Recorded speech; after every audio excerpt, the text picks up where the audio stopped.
Hey guys, what's up? Today I want to have a little bit of a talk about a thing called a triangle test. You may have heard me talk about it, you may have heard it somewhere else if you're into something a little bit geeky, but today I want to have a talk about what it is, what it does, and why distillers should know about it.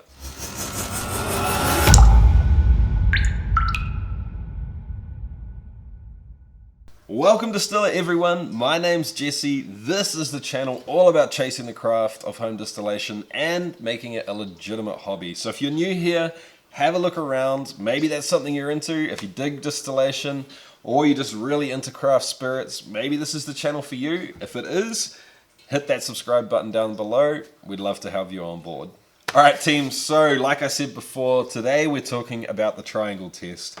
A little while ago, I made a video on bias and how it can affect you sampling or tasting your own product or any other product for that matter. It's probably not a bad idea to check that video out first if you haven't done so already. I'll stick a card up top, hit pause on this video, check that one out and come back. First up, I'm going to kind of explain what it is and how to do it. And then second, I'm going to show you a video that my buddy helped me record. He blinded me and did a triangle test on me to see if I could tell the difference between Absolut vodka and my FFV vodka. So if you're interested in seeing that, stay tuned. It's coming up soon. Alright team, so what the hell is a triangle test? Well, it can sound kind of complex when people talk about it, but at its heart, it really only does one thing. It just tells you if someone can tell the difference between two samples.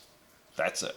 Pretty simple, right? But for distillers and anyone else that's making something of their own as a hobby, this can be a really powerful tool to help you improve. If you really want to push that craft and try and make things better every time you do them, this is pretty cool because it can tell you if something you're doing, a process, an ingredient, whatever, is actually having an effect on your final product. Does the copper in the vapor path really make a difference? What about that extra 1 week on oak that you really care about?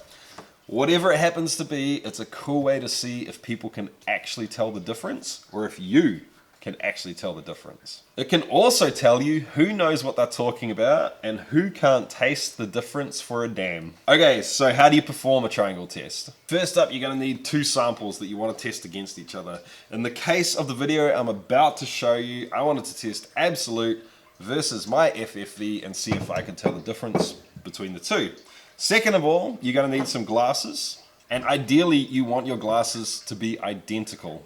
Absolutely the same, no distinguishing features, no way to tell them apart basically. Next, you're going to want to pour one of the samples into two glasses. So you're going to have two identical glasses with identical sample or booze in both glass.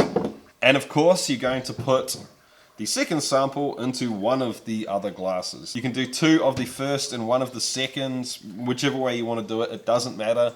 But the person that is administrating the test chooses, and the person that is taking the test has no idea. Next, you're going to present all three samples in their glasses to the person that's taking the test at the same time. So I'm sure you're noticing a trend here. Basically, you want these glasses to be absolutely indistinguishable. So if the liquid that's going into these actually looks different, you're gonna want to use cups that you can't see through. Obviously, it's really important that the person that is administrating the test knows which sample is in which glass. If you want to get hardcore about this, you're going to want to double blind it. I'm not going to go into that now because it's a whole nother level of geekery. But I guess for this sort of thing, the easiest way to do it is when you ask the person that is taking the test to taste the glasses and decide which glass is different. Remember, that's all they need to do.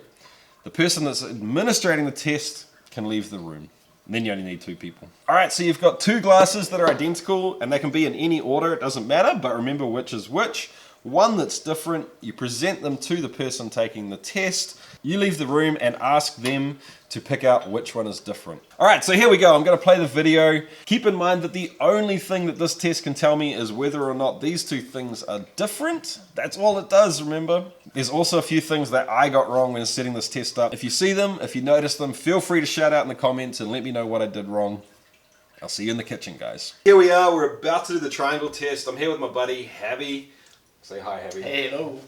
You're probably going to see more of him at some point in time. I don't know exactly what he's going to do, but he'll do something cool with us. Drinking. Doing what? Drinks. Oh, drinking, yeah. This guy's a photographer. I'll stick a link to your Instagram. Yeah. Instagram down below. If you're from New Zealand, he's got some really cool New Zealand stuff. If you're not from New Zealand, check it out so you know what you're missing out on. This place is pretty cool and he makes it look awesome. Anyway, he's with me here to help me do this triangle test because, as you know, I can't blind myself, and that's kind of the whole point in it. So basically, he knows the deal. He's going to pour 2 glasses which are the same of either one of these. It's dealer's choice, up to him. And he's going to pour one of the other. And Javi's going to pour the same volume in each glass, so I'm going to have no idea which is which and which there is. Are you pulling faces behind my back? No, I'm just thinking how the New Zealand way he goes Javi, but it's actually like Javi. Javi, yeah. But it's been like how many years now? I don't know, it's not going to change. No, it's not going to change. Javi. It just sounds wrong. I can't say it. Javi's going to pour the same... That sounded good. Javi's going to pour the same volume in each glass, so I'm not going to have any idea which is which. In any case, I'm going to leave the room. He's going to do the pouring. I'm going to come back and see if I can tell the difference between the two.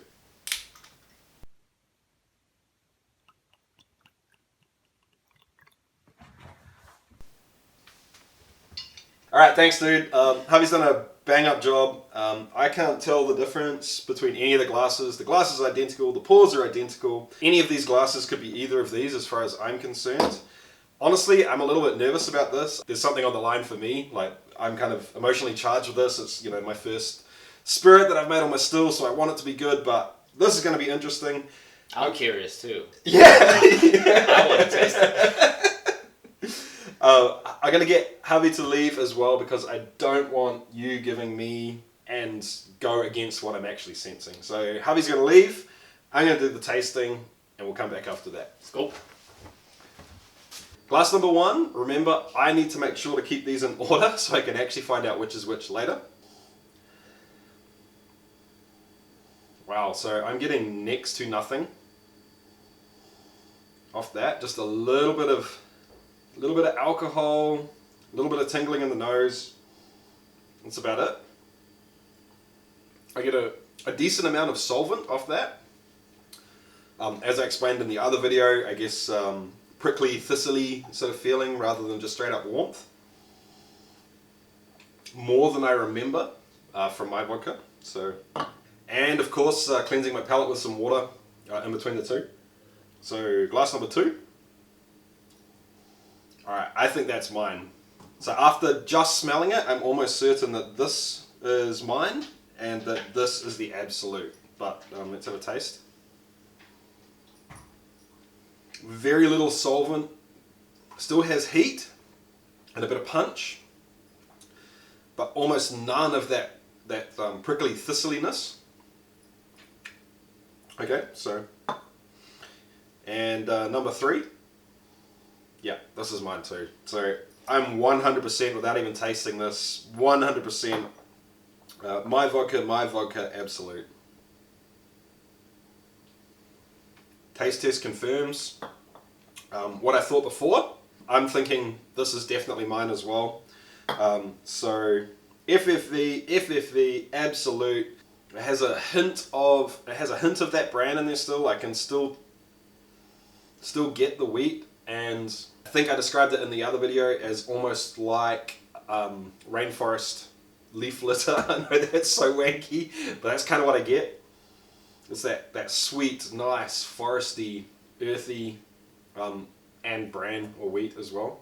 The taste is pretty much what you'd expect from the aroma, but it actually has a surprising sort of sweet back end at the finish, which is really nice. Very enjoyable. I would much rather sip the FFV than the Absolut, if I've got it right. In saying that, I do definitely think that there was some bias involved when I first tasted it. When I first tasted it, I thought it was godsend. Now, let's bring Javi back in, and he can tell me whether I got it right. If you liked the video, hit the like button down below. If you really liked it, and you're new here, have a think about subscribing. That'd be pretty awesome to see you again next time. Anyway guys, I'll catch you next time. If you like Javi, or Javi, either one, let us know down below too, and I'll figure out another way to get him back. Yep. Sweet. If you want to come back. No, if there's drinks involved, I'm coming back. Sweet. Awesome. Thanks guys. See ya.